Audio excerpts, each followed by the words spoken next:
So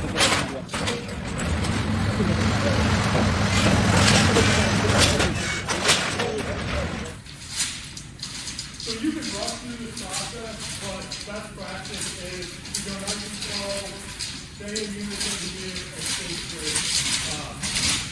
If you go wide and roll it out as fast as you can, you may save yourself a couple seconds, not really worth it in the long run.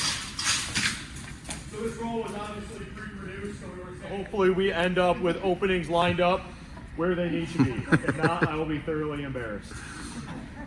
Gentlemen, go ahead.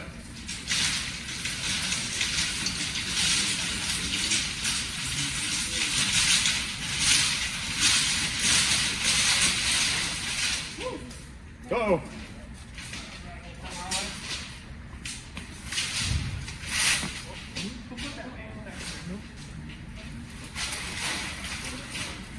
We're also making a point about why you use union iron workers to install these arcs.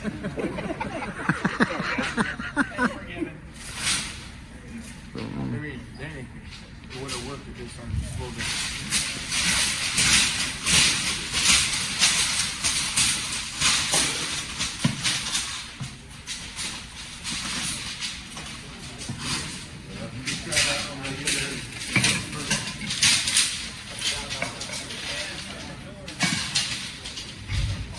So we do get a little goofy around the opening, but nothing that can't be very, very quickly addressed.